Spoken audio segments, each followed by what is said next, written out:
बिस्मिल्लाहिर्रहमानिर्रहीम। So guys, class start हो गई है और 0 अटेंडीज आ रहे हैं। This is not a good sign.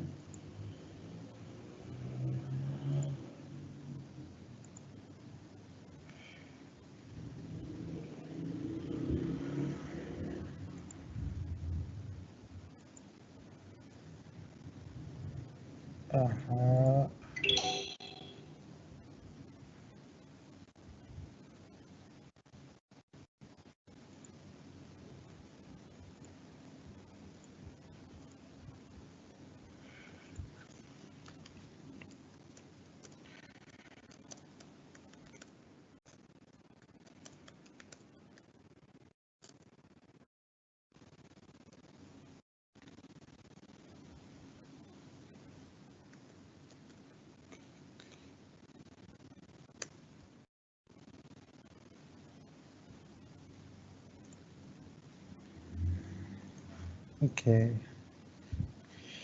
So I think फिर कोई टेक्निकल इशू आ रहा है शायद। तो ठीक है, आप लोग कह रहे हो कि स्लाइड्स विजिबल हैं तो अच्छी बात है, बट मेरे पास जो अटेंडीज शो हो रहे हैं वो 0 शो हो रहे हैं। तो चलें फिर क्लास को स्टार्ट करते हैं जी। बिस्मिल्लाहिर्रहमानिर्रहीम। बिस्मिल्लाहिर्रहमानिर्रहीम, हमारी रिकॉर्डिंग भी स्टार्ट हो गई है। हम आज की क्लास को स्टार्ट करते हैं जी। हमारा टॉपिक था multi degree of freedom system. Lumped maths और डिस्क्रीट मैथ्स मॉडल्स। इस केस में है, हमने लास्ट टाइम भी इसको थोड़ा सा स्टडी किया था कि हम जो सारा का सारा मैथ्स है वो एट फ्लोर लेवल पे हम उसको कंसीडर करते हैं, और जो स्टिफनेस है वो कॉलम्स की कंसीडर करते हैं। अब यहाँ पे ये जो कॉलम है ये स्टोरी की स्टिफनेस को रिप्रेजेंट कर रहा है, और ये जो मैथ्स है ये स्टोरी के मैथ्स को रिप्रेजेंट कर रहा है। ठीक है, जिसी तरह ये ट्रिपल डिग्री ऑफ फ्रीडम है तो ये 3 मैसेज हैं और 3 कॉलम्स के साथ इसको हमने रिप्रेजेंट किया है। जब आप इसकी बात करेंगे number of degree of freedom system की, तो ये मैं लास्ट टाइम एक्सप्लेन कर चुका हूँ सारा। अब आप चलते हैं जी के various models to represent the shear building. ये आपका पहला है जी। यहाँ पे आप देखें, सबसे पहले आपके पास ये क्या है, 2 कॉलम्स हैं। इस बे को अगर आप कंसीडर करते हैं, ठीक है जी, जो फ्रंट बे है आपका, देयर आर 2 कॉलम्स, और इन कॉलम्स पे जितना आपकी स्टोरी पे वेट है वो, this is single bay representation. ठीक है जी, सिंगल बे रिप्रेजेंटेशन। अगर आप ये डायरेक्शन देखें तो नंबर ऑफ बेज कितने हैं, 1। मतलब एक कॉलम टू अदर कॉलम, जो उसका पैरेलल जो दूसरा कॉलम होता है उसके दरमियान जितना पार्ट बिल्डिंग का आता है उसको हम एक बे कहते हैं। इस डायरेक्शन में एक बे है, इस डायरेक्शन में 1 2 3।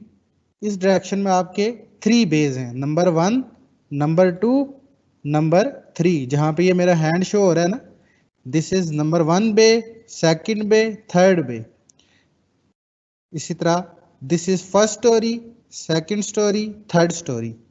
This is only 1 bay in that direction. इस डायरेक्शन में 1 first bay, second bay, third bay. ठीक है जी। ये चीज आपने समझ लेनी है। तो अब ये क्या है, सिंगल कॉलम मॉडल है। अब जो स्टिफनेस है वो पूरे बे की यहाँ पे ऐड हो जाएगी। ठीक है जी, और मैस यही M1 आ गया। तो जब इस पे फोर्स F1T लगेगी तो ये U1 मूव करेगा, ठीक है जी, इसकी जो डिस्प्लेसमेंट है। सो इस तरह इसकी जो है फ्री बॉडी डायग्राम है। अब ये इसकी क्या है जी, नेक्स्ट फ्री बॉडी डायग्राम है जो फोर्स को रिप्रेजेंट कर रही है। और अगर आपने मल्टी मैश स्प्रिंग मॉडल इसी का बनाना है ऑफ बिल्डिंग, तो आप इस तरह बना सकते हैं, ठीक है जी। कॉलम, कॉलम की जगह स्प्रिंग आ गया, मैश की जगह मैश आ गया, फिर कॉलम की जगह स्प्रिंग आ गया, मैश की जगह मैश आ गया, फिर कॉलम की जगह स्प्रिंग आ गया, मैश की जगह मैश आ गया। तो बिल्कुल इसी तरह आपने सीरीज में जो स्टोरीज है ना, उसको उसी तरह आपने सीरीज में क्या कर देना है, स्प्रिंग और मैश सिस्टम को आपने सीरीज में आपने ड्रा कर लेना है। इसके बाद आ जाता है जी पहली, जो आपकी स्प्रिंग की रेजिस्टिव फोर्स है दैट इज K1U1, और जो इनर्शियल फोर्स है that is M1U double dot 1, ठीक है जी। U double dot mean acceleration, single dot mean velocity, और विदाउट डॉट डिस्प्लेसमेंट, ठीक है जी।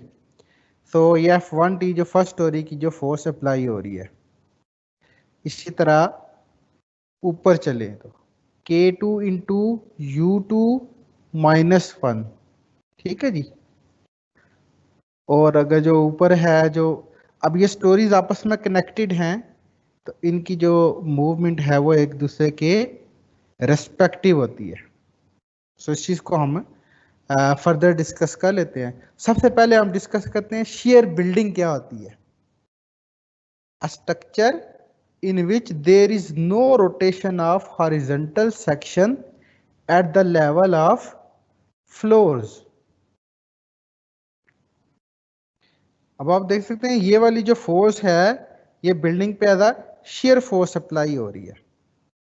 अब इस केस में क्या है, जो आपका स्टोरी जो फ्लोर लेवल है, जो फ्लोर पे आपका जो स्ट्रक्चर है, there is no rotation of horizontal section at the level of floors. Horizontal section, beams, slabs, these are horizontal sections. Columns, walls, these are vertical sections. So ये चीज आपने याद रख लेनी है कि जो आपकी बीम्स और स्लैब्स हैं, these are horizontal section, और जो आपके कॉलम्स और वॉल्स हैं, these are vertical sections. So there is no rotation of horizontal section at the floor levels। मतलब ये जो आपका फ्लोर लेवल, जो आपका फ्लोर मैथ है, उसमें कोई किसी किस्म की रोटेशन नहीं है, वो डिस्प्लेस होगा। रोटेशन किस में आ रही है, सारी की सारी देखिए, अगर आप ये रोटेशन है ना, ये कॉलम की रोटेट हो गई, इस तरह हो गया, ठीक है जी। सो इस तरह यहाँ पे अगर आप एंगल बनाए तो एंगल बनेगा। सो ये रोटेशन सारी कॉलम्स में आ रही है। जो आपका मैश है वो सिर्फ डिस्प्लेस होगा, लेकिन उसमें कोई रोटेशन नहीं है। मैश आपका क्या मूव हो गया, यहां से यहां तक मूव हो गया जी, दैट्स इट। मैश के अंदर अपनी कोई डेफॉर्मेशन नहीं आई, कोई स्टोरी का अपने अंदर कोई डेफिनेशन नहीं आई कि स्लैब बेंड होगी या आप कह सकते हैं बीम बेंड हो गए, नहीं, ओनली कॉलम बेंड हुए हैं। कॉलम की क्या है, ये लेटरल मोशन शुरू हुई है। दूसरी चीज, अब आ जाती है assumptions। The following assumptions apply when modeling the structure using shear building concept। The total mass of the structure is concentrated at the floor levels। ठीक है, हम पहले ये डिस्कस कर चुके हैं। In this way, the actual structure with infinite number of degree of freedoms due to the distributed mass is changed to a lumped mass model with degrees of freedom equal in number to the lumped masses at the floors। जितने lumped masses आप करेंगे उतनी number of degrees of freedom हो जाएंगी आपकी, 1 2 3। तो सारा का सारा मैच जो है हमने वो स्टोरी के ऊपर क्या कर दिया, लंप कर दिया। The floors are considered infinitely rigid as compared to columns.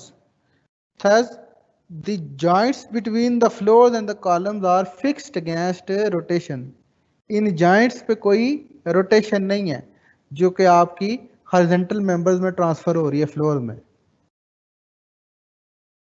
because ये जो horizontal members हैं, ये जो आपका floor है वो infinitely rigid consider किया जा रहा है. The floors are the axial deformation of the column is neglected. This means that the horizontal floors remain horizontal under the action of lateral loads. कि जो एक्सियल डेफॉर्मेशन है कि कॉलम कहीं से बैठ रहा है, ठीक है जी, कंप्रेस हो रहा है, वो चीज हम यहाँ पे क्या कर रहे हैं, नेग्लेक्ट कर रहे हैं. हम जो सिर्फ फोर्स का इफेक्ट लेंगे वो हॉरिजॉन्टल फोर्स जो अप्लाइड फोर्स है, लेटरल फोर्स है, उसका इफेक्ट लेंगे हम कॉलम्स में. सो ये ड्यू टू दिस जो आपका हॉरिजॉन्टल फ्लोर है वो हॉरिजॉन्टल ही रहेगा.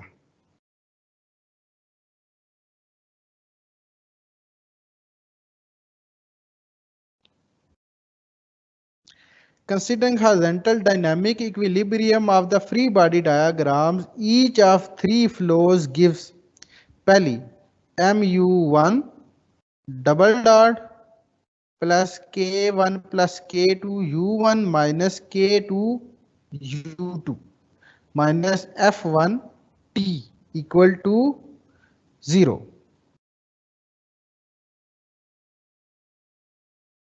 सो आपने इस चीज को इस तरह से देख लेना है कि ये जो मैथ है ये बेसिकली दोनों के साथ कनेक्टेड है. सो इस इक्वेशन को मैं इस तरह एक्सप्लेन करता हूं कि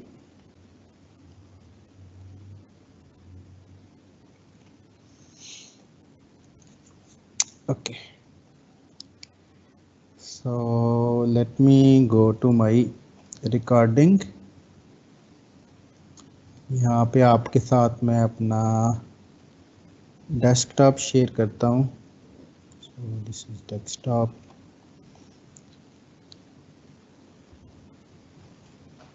yes.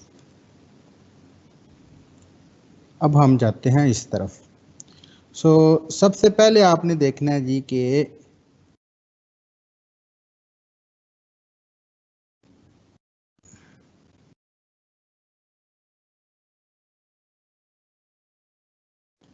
सपोज ये हमारा मैथ सिस्टम है. This is M3 M2 M1. जब आप M1 की फ्री बॉडी डायग्राम ड्राई करते हैं तो सबसे पहले क्या है इस पे जो अप्लाइड फोर्स है दैट इज F1. दूसरी फोर्स कौन सी है इसकी, इनर्शियल फोर्स M1 U1, पहले मास का जो एक्सेलरेशन है. इसके बाद इस पे और कौन सी फोर्स एक्ट कर रही है, दैट इज ये K1 U1 जो इसको रेजिस्ट कर रही है, that is K1 U1. Similarly एक फोर्स है जो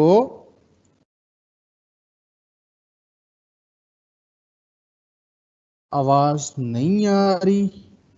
ओके सर, स्क्रीन शो नहीं हो रही, वॉइस क्लियर है, और कुछ लोग कह रहे हैं जी कि आवाज नहीं आ रही. Okay let me check.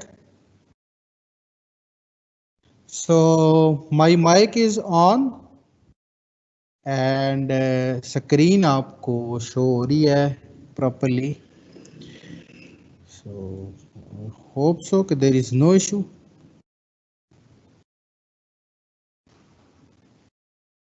अगर किसी और को इश्यू है तो वो बता सकता है मुझे। सो ऊपर वाली जो स्टोरी का रिस्पॉन्स है that is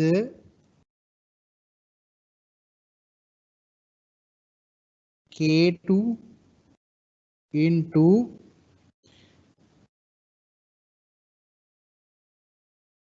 U2 minus U1 के जो आपका ऊपर वाली जो स्टोरी की जो मूवमेंट है उसकी वजह से क्या है, मैथ नीचे वाला क्या करेगा, मूव करेगा। और जो नीचे वाली जो है वो, सो इन दोनों का जो डिफरेंस आएगा, जो नीचे वाले मैथ की मूवमेंट है और ऊपर वाले, सॉरी, जो नीचे जो डिस्प्लेसमेंट है, सो ऊपर वाले मैथ के डिस्प्लेसमेंट जो इसका U2 है, दोनों का जो रिजल्टेंट होगा difference multiply by the stiffness of the second column, ये क्या आ जाएगा, अफेक्ट आ जाएगा टोटल इसका। सो इन सबको ऐड कर लें आप, तो आपके पास नीचे ये इक्वेशन बन जाएगी M1U1 plus K1 plus K2 U1 minus K2 U2।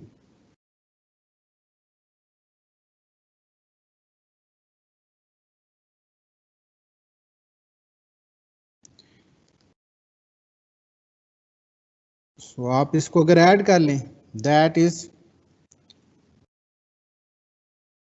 F1 minus K1 U1 minus M1 U1 double dot plus this, ये पॉजिटिव डायरेक्शन में है, K2 U2 minus K2 U1 equal to 0। This is sigma fx is equal to 0। अब आप इस question को क्या कर सकते हैं जी के ये सारी क्वेश्चन के दूसरी तरफ ले जाएं, तो ये पॉजिटिव हो जाएंगी और F1 एक साइड पे आ जाएगा। तो क्या लिख सकते हैं जी हम, सबसे पहले M1 U1, इसको सीधा कर लें, अब प्लस K1 U1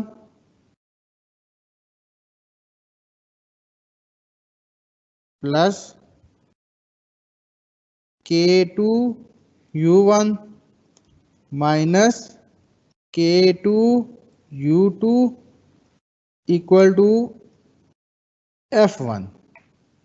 तो फिर यहां पे क्या आ जाएगा, K1 plus K2 into U1 minus K2 U2 equal to F1 that is M1 U1 double dot this. So ये आपके पास इक्वेशन आ जाएगी।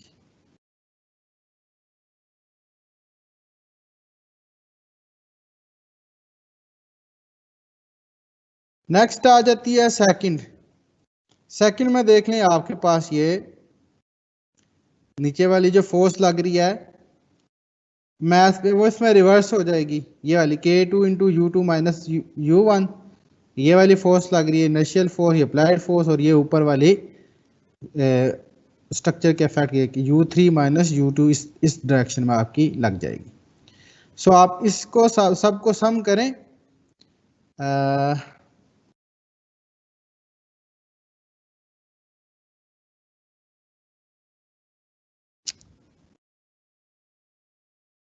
यहाँ पे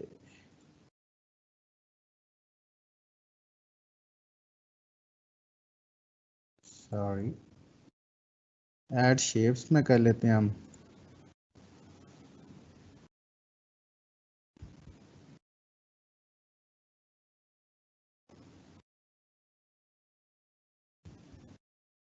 सो ये जो पार्ट है अगर आप इसको कंसीडर करें,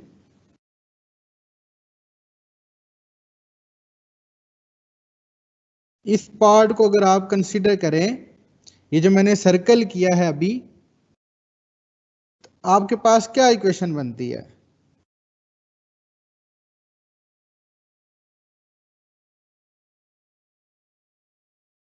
F2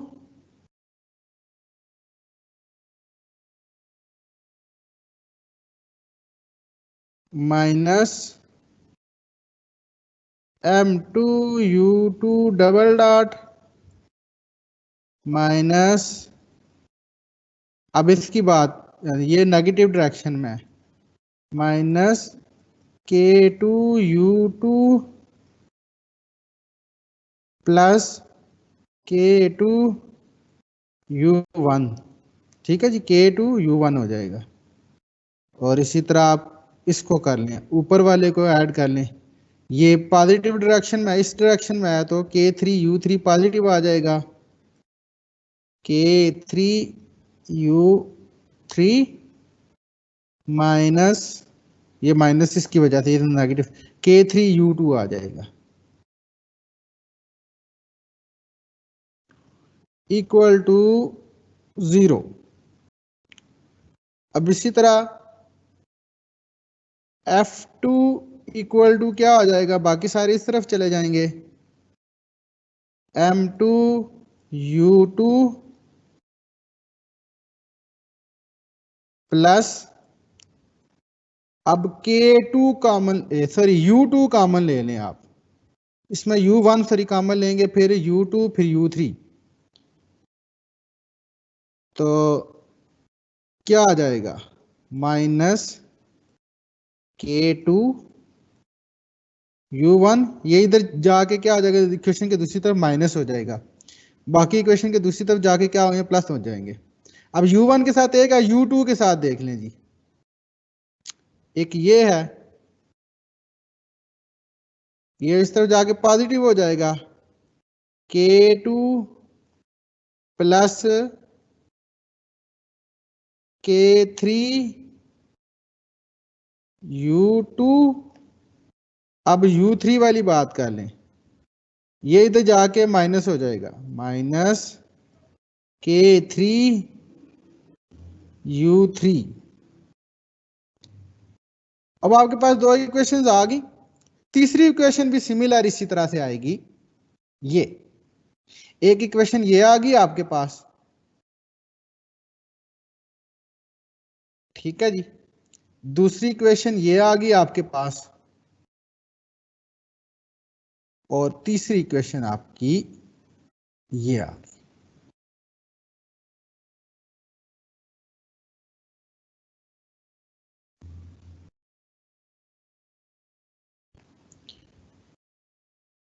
तो जब आप इसको, तीन इक्वेशंस को आप जब मैट्रिक्स की फॉर्म में लिखेंगे, it will be like this, matrix की फॉर्म।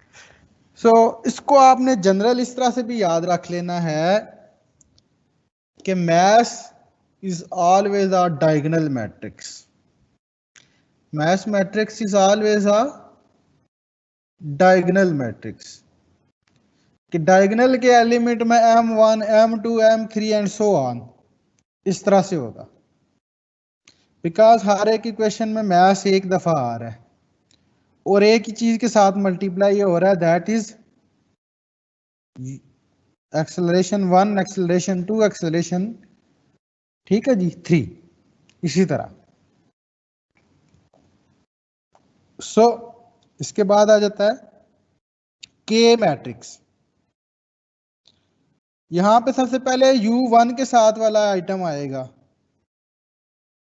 ठीक है जी। अब U1 वाला आइटम कौन सा है जी हमारे पास, K1 प्लस K2,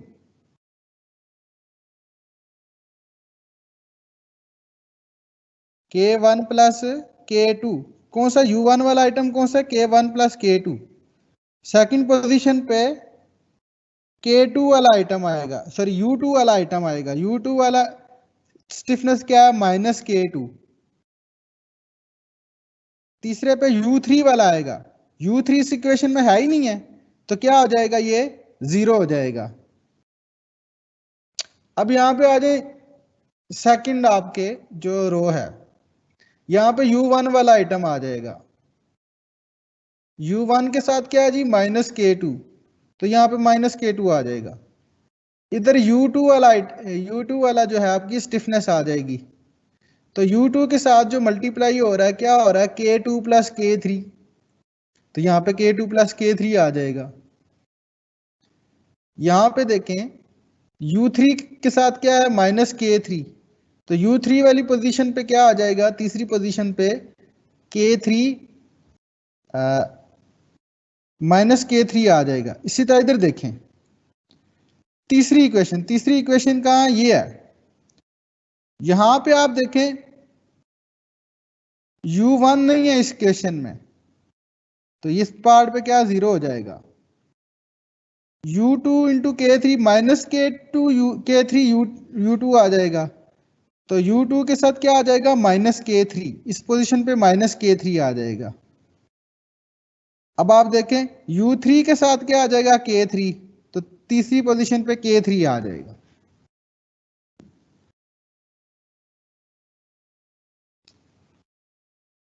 अगर आप इस मैट्रिक्स को लिखना चाहते हैं तो आप इस तरह से भी लिख सकते हैं, K1 प्लस K2, अगर आपको ये विजिबल हो।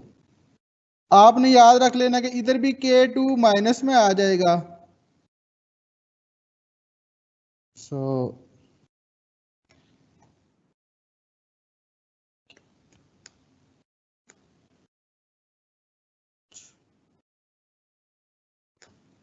इधर K2 माइनस में आ जाएगा और ये भी K2 माइनस में आ जाएगा। अब K2 प्लस K3 कर दें। इसी तरह डायगोनल की एलिमेंट की और बाकी बात की जाए तो K3 plus K4, K4 plus K5, आखिरी समझे हम 5 डिग्री की बात कर लेते हैं, चले K5 आ जाएगा। अब बाकी क्या आ जाएंगे जी? 0। इसी तरह बाकी इधर भी क्या आ जाएंगे? 0।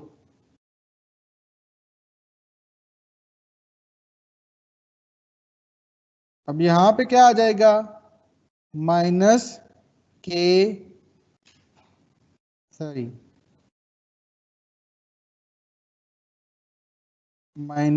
-K3, यहां भी -K3 आ जाएगा। बाकी दो क्या आ जाएंगे जी? 0। इस तरह यहां पे आ जाए माइनस के सॉरी -K4,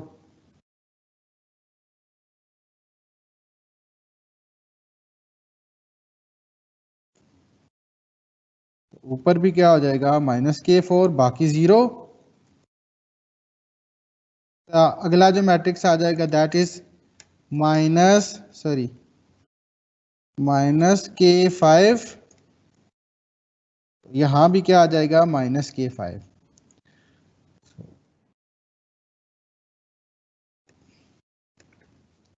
तो अब आप इस मैट्रिक्स को अंडरस्टैंड कर सकते हैं कि पहले डायगोनल में K1 plus K2, K2 plus K3, K3 plus K4, K4 plus K5। अब K6 नहीं है तो K5 बेचारा अकेला आ जाएगा। और इसके पैरेलल दूसरे का जो है K2 माइनस आ गया, इसके आगे पीछे क्या आ जाएगा? K3 माइनस आ जाएगा, इसके आगे पीछे K4 माइनस आ जाएगा, इसके पीछे आगे पीछे K5 माइनस आ जाएगा, और बाकी आइटम्स क्या हो जाएंगे? 0 हो जाएंगे। एस मैट्रिक्स लिखना है आपने तो क्या करेंगे आप? इसी तरह लिखेंगे जी।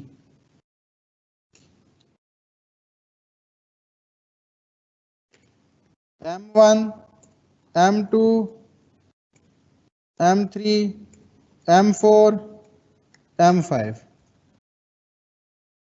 अगर आपको ये विजिबल हो, आपको सही नजर आ रहा हो, मैं थोड़ा जूम कर देता हूँ इसको। तो अब आप क्लियरली देख सकते हैं कि ये आपका मैश मैट्रिक्स आ गया। ये आपने स्टिफनेस मैट्रिक्स जो है वो ये आपने अच्छी तरह से याद कर लेना है। और ये बिल्कुल बड़ा आसान है इसको याद करना कि आपने किस तरह लिखना है इसको। अगर ज्यादा हो तो आप ज्यादा इस तरह करके लिख सकते हैं। फिर आ जाता है आपका displacement vector. Displacement, velocity, acceleration, force, these are all vectors. U vector जो है आपका that is displacement vector, u1, u2, u3। This is acceleration 1, acceleration 2, acceleration 3। ये एक्सेलरेशन वेक्टर आ गया, फोर्स वेक्टर आ गया f1, f2, f3 उसी तरतीब के साथ। The stiffness coefficient element Kij of matrix K is defined as the force produced at floor I when a unit displacement is given to floor J, all other floors being fixed at zero displacement. The element Kij of matrix K. Suppose हम पहली identity की बात करते हैं, आई भी 1 है, जे भी 1 है। तो क्या है इसका मतलब कि फोर्स प्रोड्यूस्ड एट आई, पहली स्टोरी पे जो स्टिफनेस है,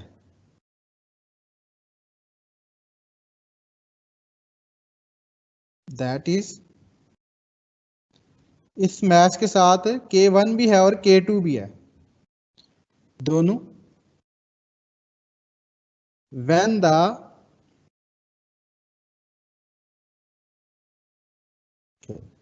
कहाँ लिखा हुआ था जी,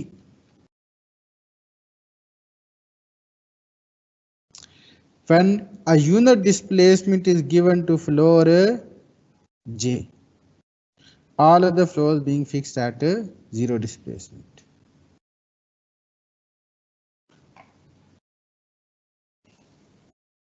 जब आप दूसरे फ्लोर पे क्या करते हैं, एक यूनिट डिस्प्लेसमेंट देते हैं।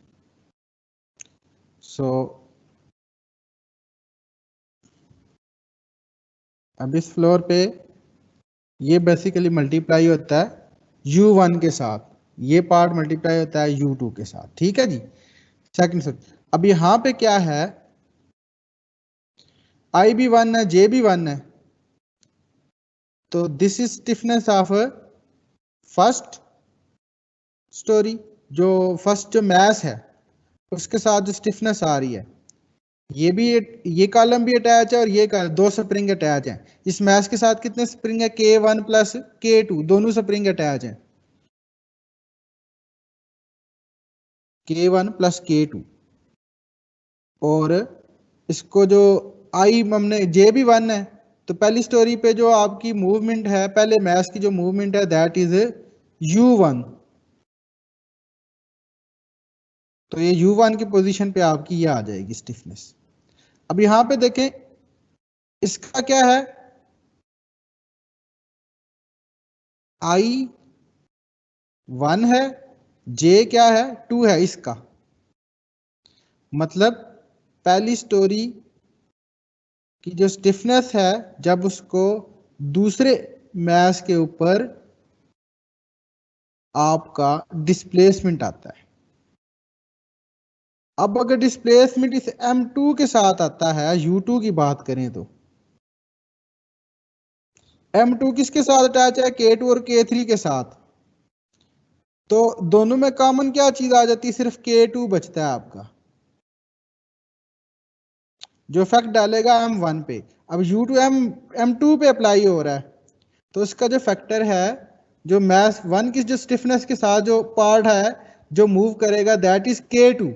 K1 इंटैक्ट रहेगा, तो M1 के साथ अटैच कौन सी चीज है, K2, तो पहली स्टोरी वाले के साथ क्या आ जाएगी, K2। अगर आपको नहीं समझ आया आप इसको रट्टा भी मार सकते हैं, ठीक है, इसमें कोई ऐसी कोई बड़ी बात नहीं है, ठीक है जी। तो ये सिंपल इक्वेशंस हैं। सो ये आपकी आ गई मैट्रिसेस की और वेक्टर्स की बात आ गई। इसके बाद आ जाते हैं equation of free vibration is mass matrix into acceleration vectors plus stiffness matrix into displacement vector equal to zero vector। Basically क्या है, this is free vibration, no applied force and undamped system, उधर ही आ गए हम, ठीक है जी। So knowing that the vibration of the undamped system no energy distribution will be simple harmonic motion। क्या इसका सोल्यूशन क्या आ जाएगा, जो हमारे स्ट्रक्चर का बिहेवियर आ जाएगा, that is simple harmonic motion. So the general solution of this equation may be taken in terms of amplitude A, angular velocity omega, time t and phase angle alpha as follows। ith displacement is equal to ith amplitude sine of natural frequency t minus phase angle। So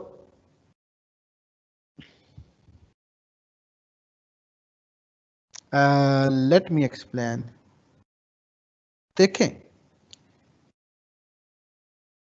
जो हमने x of t की equation लिखी थी, what was that,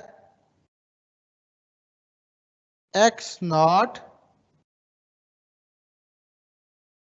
sine of omega n t plus phi।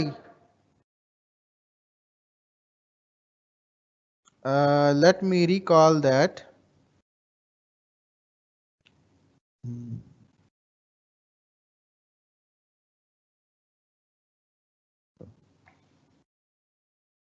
मैं आपको ये recall करवा देता हूं।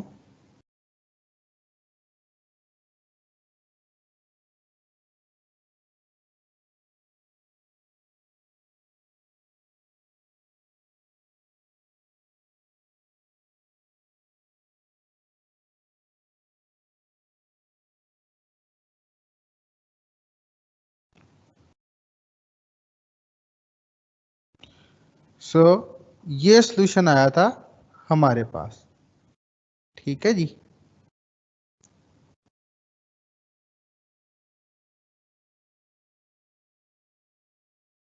नेक्स्ट क्या आ जाता है जी, ये अब आई क्यों लगाया जी, i is equal to 1 to n, because अब यहां पे n number of degrees of freedom है, n represent number of degrees of freedom, 1 2 3 4 5 up to n।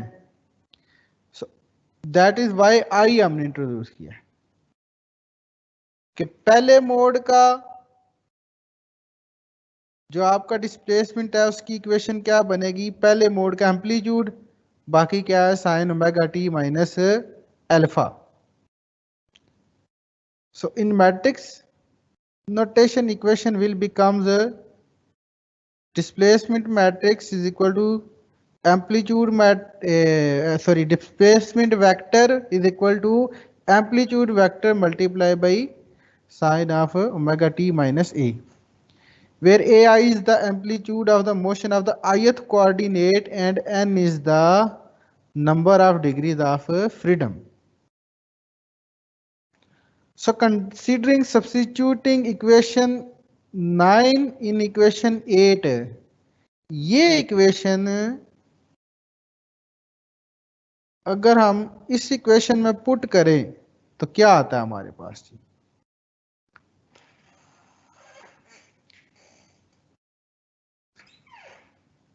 हमारे पास ये इक्वेशन आ जाती है।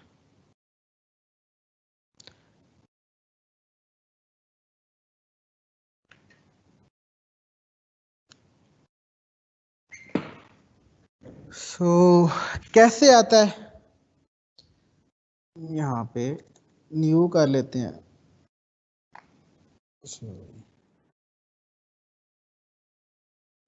ये साफ हो गया बोर्ड जी।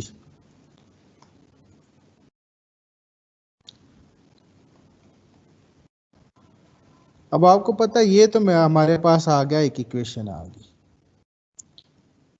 सॉरी, नहीं, इसका मजा नहीं है।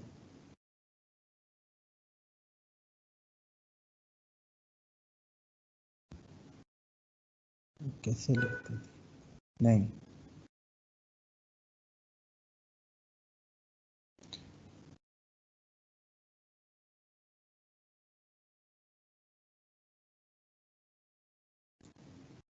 ये तो इधर है, वो लिखने वाला किधर गया जी? चलो छोड़ो इसको, अभी आ जाएगा जी। बिल्कुल अभी आ गया। अच्छा, ये ब्रश में आ जाता है, ठीक है जी। इसके साथ थोड़ा लिखना आसान होता है।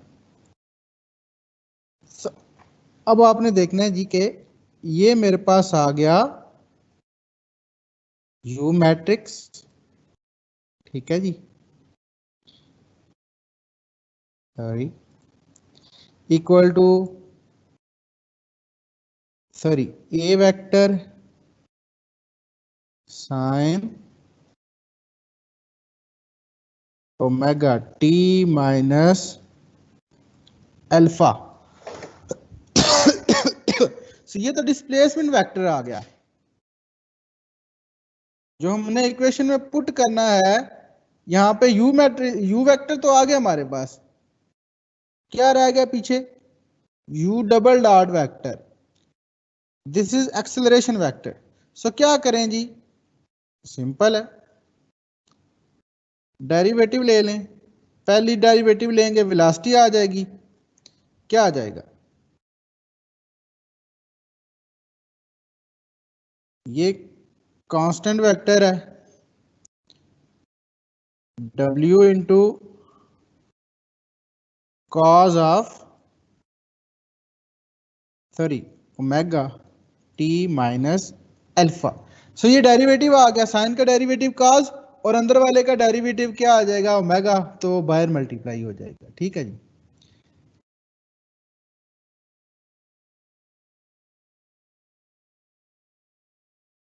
एक्सेलरेशन का क्या आ जाएगा जी? उसी तरह, ये तो कांस्टेंट है ना,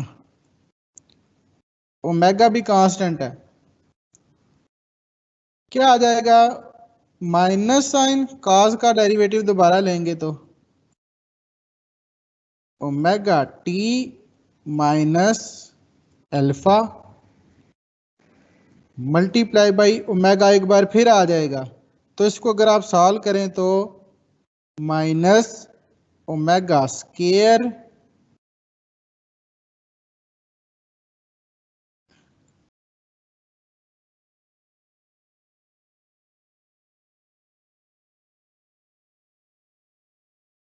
यही आ जाएगा।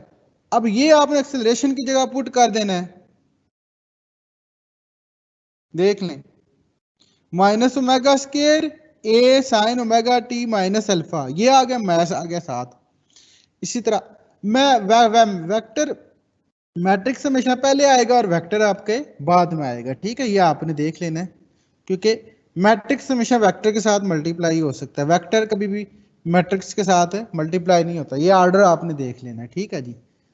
प्लस के इंटू आगे जो डिस्प्लेसमेंट का वेक्टर आगे इक्वल टू 0,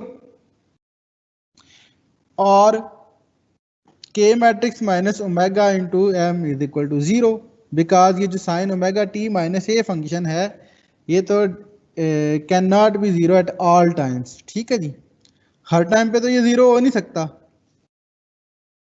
कि जब ये अंदर वाला पार्ट कभी जीरो होगा या 180 होगा तब भी जीरो होगा, बाकी तो कभी भी जीरो, बाकी तो हर टाइम जीरो नहीं होगा ये।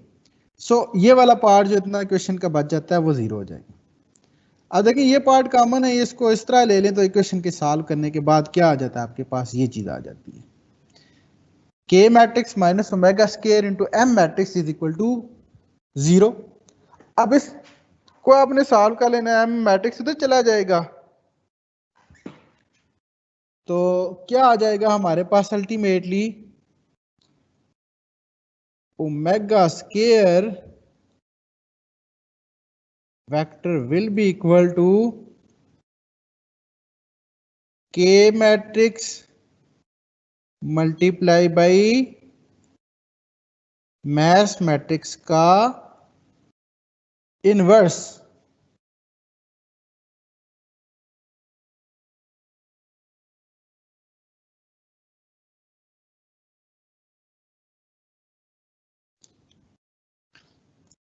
तो आप देखें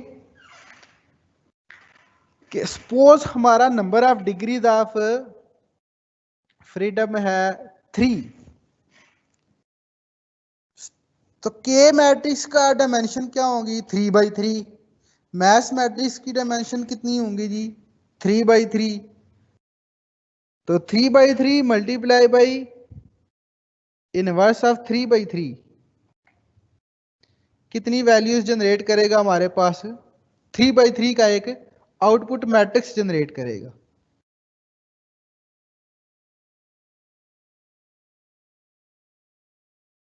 तो मैथ मैट्रिक्स क्या आपका डायगोनल मैट्रिक्स है, डायगोनल मैट्रिक्स है। सो बाकी एलिमेंट्स क्या है जीरो, तो इसका क्या मतलब है कि टोटल जो एंट्रीज हमारे पास आनी है वो दोनों को मल्टीप्लाई करके that is only three values.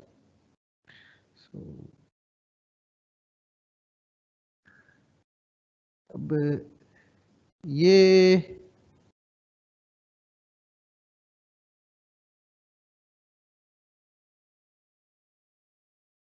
चीज आपने जरा चेक कर ले, ये चीज मैं जरा चेक करता हूं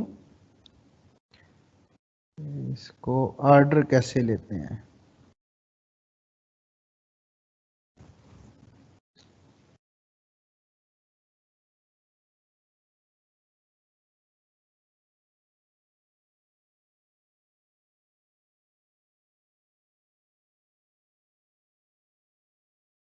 सो इसको आप इसी तरह भी सॉल्व कर सकते हैं, या कोई आपने ठीक है।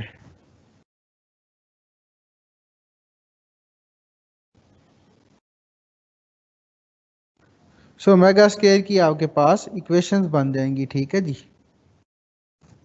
सो दैट्स इट, ठीक है। सो ये जो इक्वेशन है दैट इज ओके, या बल्कि आप मैट्रिसेस को सॉल्व कर लेंगे, ओमेगा स्क्वायर मल्टीप्लाई होगा, ठीक है जी, ओमेगा का वेक्टर बनाने की जरूरत नहीं है।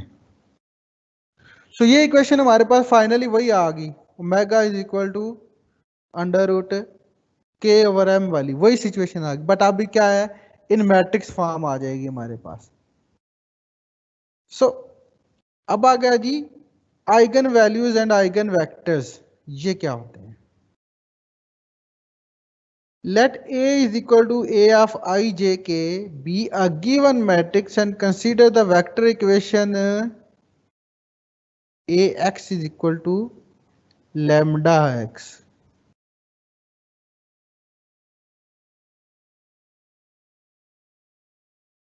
AX is equal to lambda x, K into x, x क्या है आपका डिस्प्लेसमेंट, यहाँ पे ये वेक्टर आ गया, A वेक्टर आ गया। ओमेगा एम स्क्वायर क्या है आपका लैम्डा बी टाइप की इक्वेशन बन गई। ओमेगा क्या है लैम्डा और बी क्या है एम मैट्रिक्स है। सो ये उसी टाइप का क्या बन गया इक्वेशन बन गई। And consider the vector equation A X is equal to lambda X. it is clear that the zero vector x is equal to 0 is a solution of any value of lambda. x 0 कर दो तो equation satisfy है, a की जो मर्जी value रखो, lambda की जो मर्जी value. So value of lambda for which the equation has a non-trivial solution x is not equal to 0 is called eigenvalue or characteristic value or latent root of the matrix A. So कोई ऐसा solution होगा कि जब आप lambda की कोई value आप ऐसी पुट करें कि ये इक्वेशन क्या है, satisfy you, and that root is called eigenvalue or characteristic value or latent root of matrix A. So the solution x not equal to 0 correspond to n eigenvalues of the equation are called eigenvectors or characteristic vectors of A corresponding to particular eigenvalues lambda.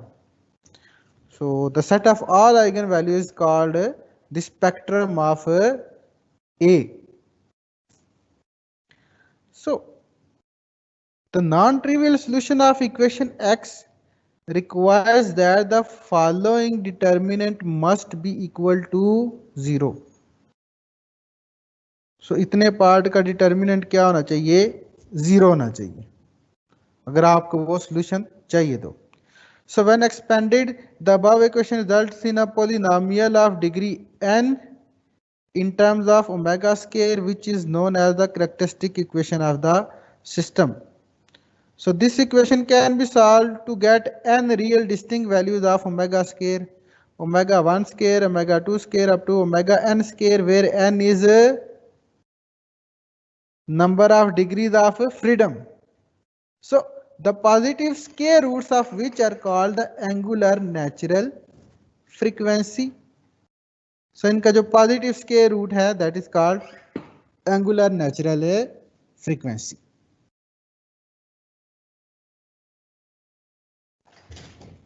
So ये जब आप numerical solve करेंगे तो आपको ये थोड़ा better समझ आएगा, ठीक है जी. Hold on for a minute.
Guys, I am back.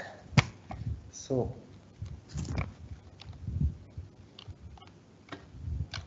तो क्या आ जाएगा, आपको इस इक्वेशन को सॉल्व करके आपके पास नेचुरल फ्रीक्वेंसीज आ जाएंगी। देन आ जाता जी फ्री वाइब्रेशन ऐसे multiple degree of freedom system, normal modes और modal shape of vibration. Each set of AI defines the relative amplitude and the deform shape of the frame with respect to a particular frequency and a period value। ठीक है जी, time period value या particular frequency. ठीक है जी। So the n natural frequencies are in ascending order. Omega 1 हमेशा छोटी होगी ओमेगा 2 से, ओमेगा 2 हमेशा छोटी होगी ओमेगा 3 से, and so on.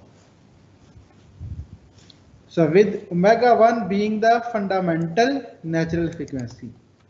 Fundamental mode. Fundamental mode is used to refer to the mode associated with the lowest frequency, while other modes are called harmonics or higher harmonics. जो पहले के साथ associate होता है दैट इज फंडामेंटल मोड, बाकी जो है वो हार्मोनिक्स और हायर हार्मोनिक्स कहलाते हैं। बाकी वाले ये जो है इसके साथ जो एम्पलीट्यूड होते हैं। ठीक है जी। सो द नॉर्मल मोड्स और माउस माइक ऑन है मेरा। ठीक। द नॉर्मल मोड्स और modal shape represent n possible ways of simple harmonic motions of the structure that can occur in such a way that all the masses move in phase at the same frequency. The amplitude at the floor I for mode J may be denoted by Aij.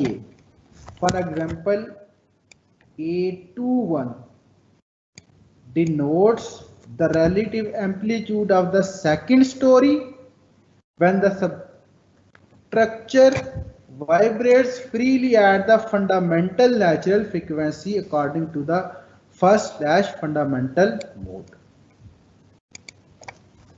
A2 का क्या मतलब है जी, दूसरी, फिर A21 का दूसरी story का amplitude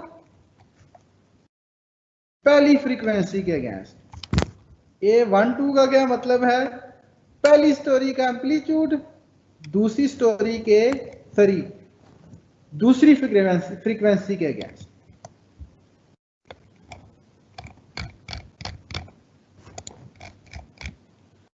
So determine K1 and K2 for the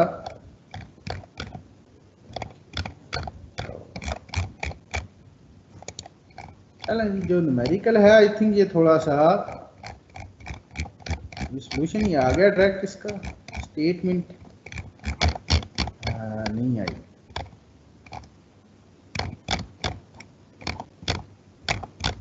but let's see.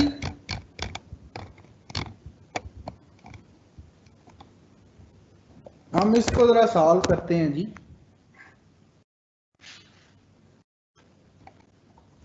Data for frame EI total दोनों कॉलम्स का ऐड करके, इन दोनों कॉलम्स का ऐड करके EI आ गया जी हमारे पास। ठीक है, EI टोटल इसलिए लिखा हुआ है। सो एक बार कंसीडर करना है, दोनों को ऐड नहीं करना। M1 M2 ये आ गई लेंथ ETC। अब K value for bottom story K1,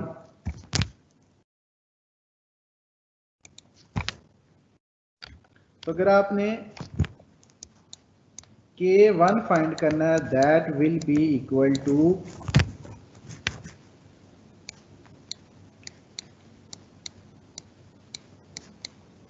EI over 12L cube for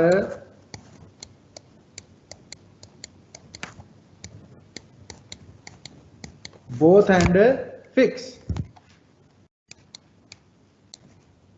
So K will be equal to EI over 3L cube for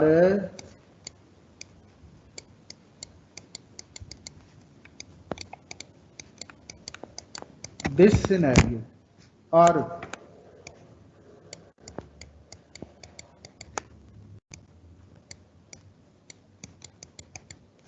this scenario, ठीक है जी।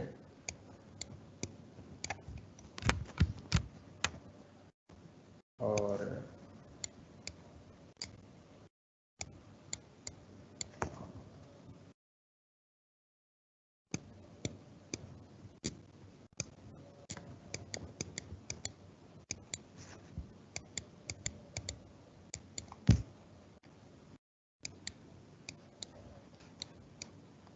K will be equal to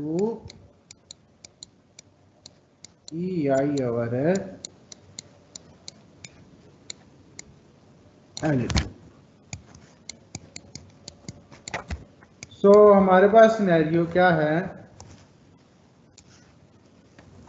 या तो ये वाला scenario आएगा या ये वाला सिनेरियो। उसकी रीजन क्या है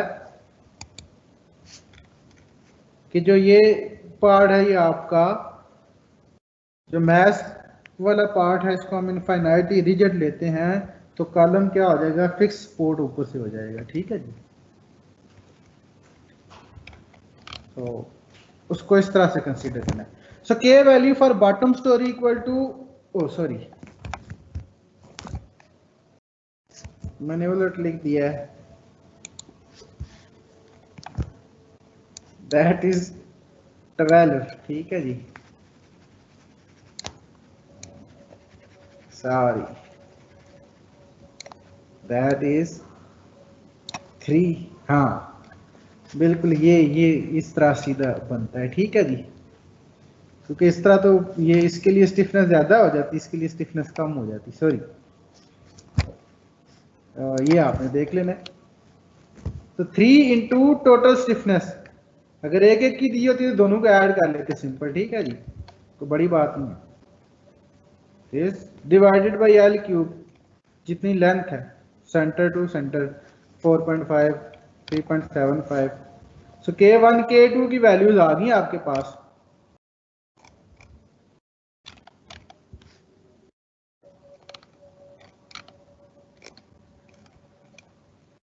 M1 W1 और G, सो ये कहीं पे गिवन था I think,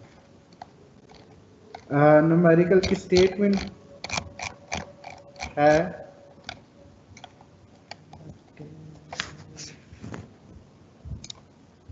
late me check के किसी और स्लाइड में शायद होगी।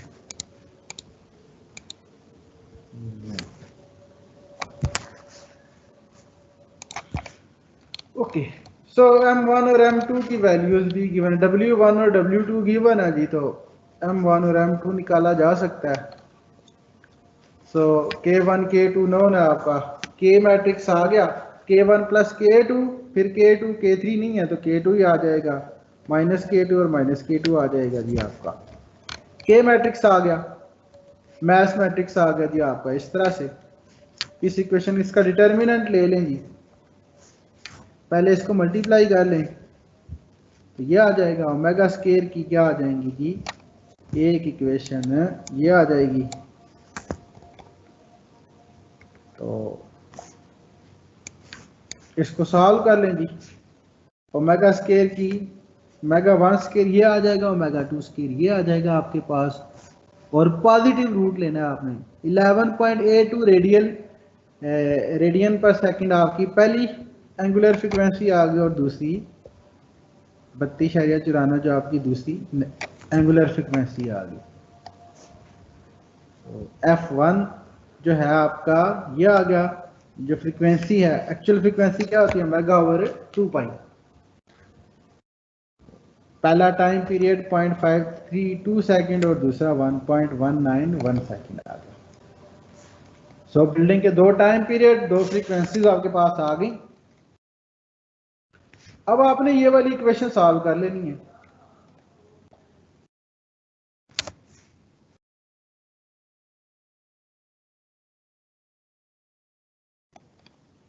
सो जब आप considering the first row for omega is equal to omega 1,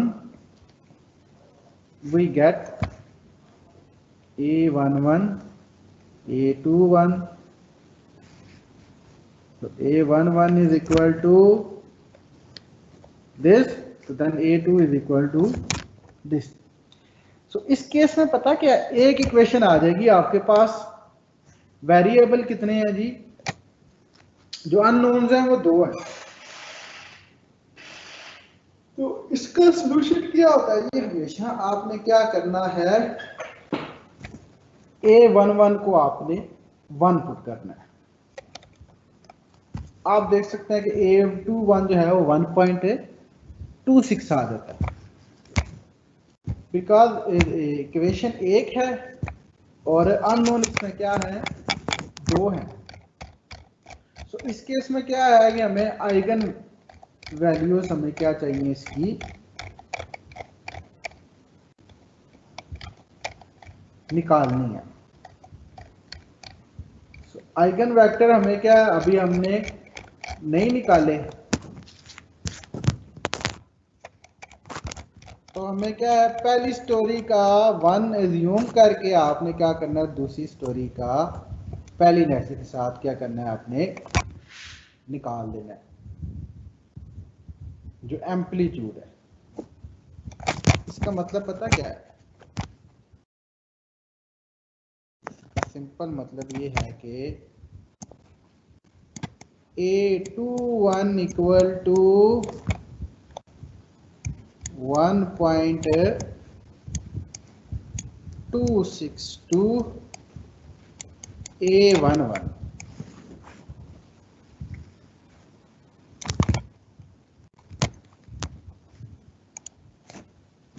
इसी तरह similarly considering the first row for omega is equal to omega 2, we get this. Again considering A12 is equal to 1, A22 will be equal to minus 1.634। A22 क्या आ जाएगा जी, minus 1.634। सो ये 262 के बजाय 1.634 आता है इधर, ठीक है जी। ये भी एक करेक्शन है, इसमें कर लीजिए। इसी तरह A22 जो आ जाता है हमारे पास 1.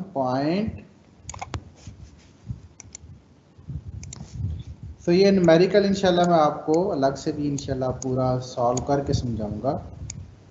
अभी के लिए आप ये देख लें,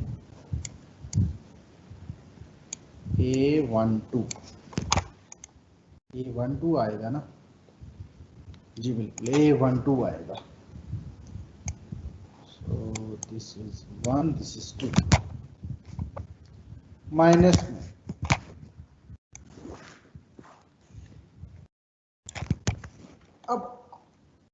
अब बेसिकली ये इक्वेशन क्या डिपिक्ट करती है कि आपने क्या फाइंड करना है, A11 फाइंड करना है, A21 आपके पास ऑटोमेटिक आ जाएगा।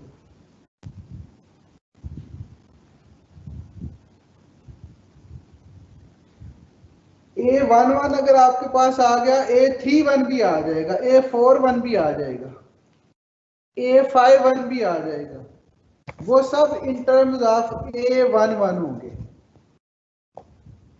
तो किसी तरह अगर आप पहली स्टोरी का रेस्पॉन्स निकाल लें, पहली स्टोरी का एम्पलीट्यूड निकाल लें पहली फ्रीक्वेंसी पे, तो बाकी तमाम स्टोरीज का आप निकाल सकते हैं।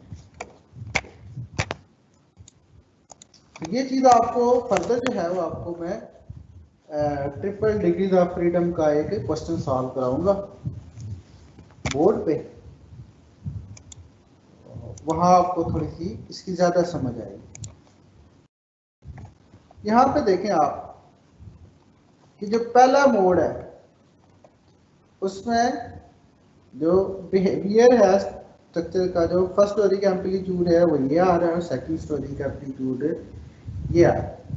जो सेकंड मोड है आपका, जो सेकंड फ्रीक्वेंसी पे पहली स्टोरी का अगर एम्पलीट्यूड ये है तो सेकंड स्टोरी का बिहेवियर यहाँ जा रहा है। तो ये सेकंड मोड है वाइब्रेशन का। सो यहाँ पे डबल स्टोरी है, 2 डिग्री ऑफ फ्रीडम, तो देयर आर 2 मोड्स। तो पहला मोड ये है वाइब्रेशन का, दूसरा मोड ये है। सो ये पीक एम्पलीट्यूड को रिप्रेजेंट किया।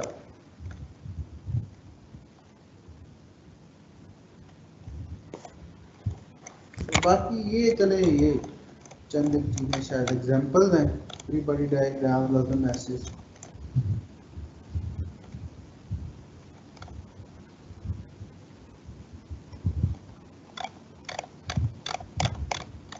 इनको फिलहाल रहने देते हैं। तो ये न्यूमेरिकल हम सॉल्व कर लेते हैं जी।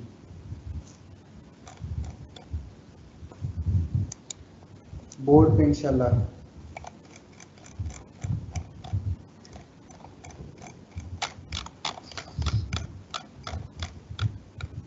ये न्यूमेरिकल आपने खुद सॉल्व कर लेना है। मैं इसी न्यूमेरिकल में एक स्टोरी और ऐड करके आपको बोर्ड पे समझा दूंगा, फिर आपको इसका कंसेप्ट थोड़ा सा ज़्यादा क्लियर हो जाएगा।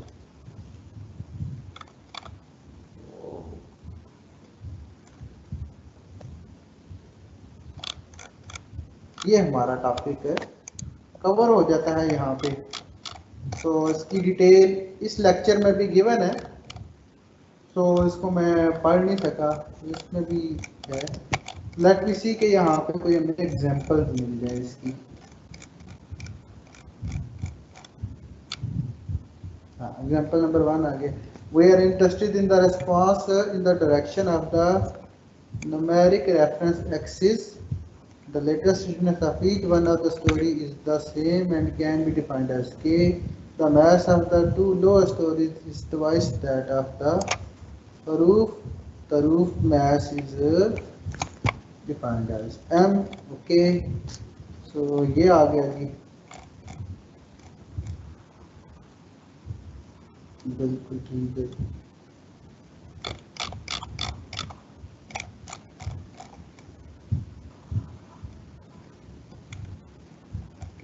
क्वेश्चन सॉल्व हो गई। ओके, मेगा स्क्वायर आ गया। ये इक्वेशन इसी तरह सॉल्व की, ठीक है जी।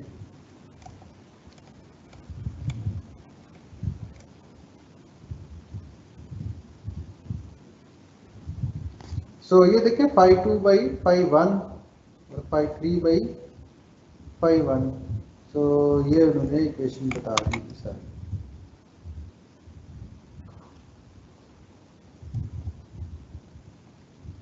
तो ये आ गया, दैट्स इट। तो इस मोड को जब आप अप्लाई करेंगे तो देयर आर 3 मोड्स।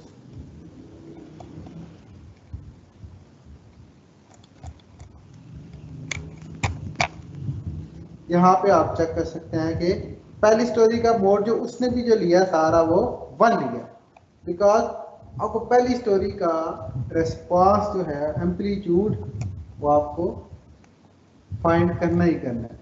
उसके लिए एक अलग मेथड है, ठीक है जी, उस पर भी हम इंशाल्लाह बात करेंगे। तो we know change the normalisation of mode such a way that they comply with equation 15 to 10 normal mode होते हैं।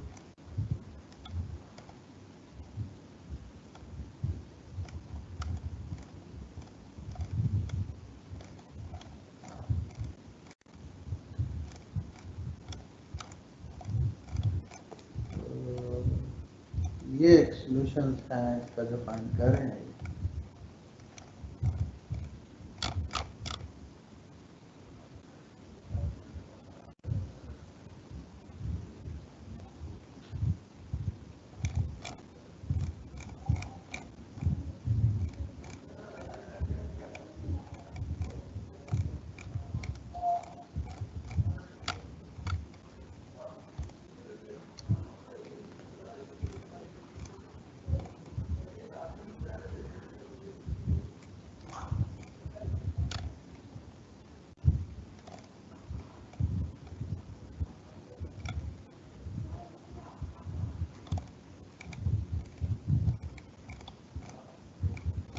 इसमें आपको ये लेक्चर भी मैं आपके साथ शेयर कर दूंगा और हम फर्दर न्यूमेरिकल भी इंशाल्लाह इसके सॉल्व करेंगे। तो I was just looking at this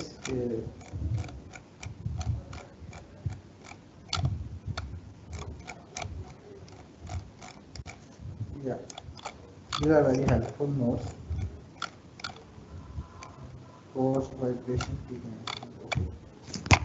तो नेक्स्ट हम इसको मैं अभी इंशाल्लाह ये क्लास भी ख़त्म करते हैं हम सॉरी। तो ये न्यूमेरिकल ये भी न्यूमेरिकल आपको सॉल्व करा देता हूँ और इसी में एक स्टोरी ऐड करके हम एक और न्यूमेरिकल भी सॉल्व करें। सो आई थिंक क्लास यहीं पे हम एंड कर देते हैं।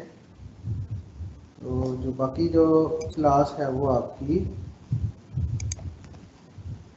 मैं आपके साथ वो शेयर कर देता हूँ रिकॉर्डिंग करके। सो अल्लाह हाफिज़ guys, that's all for today.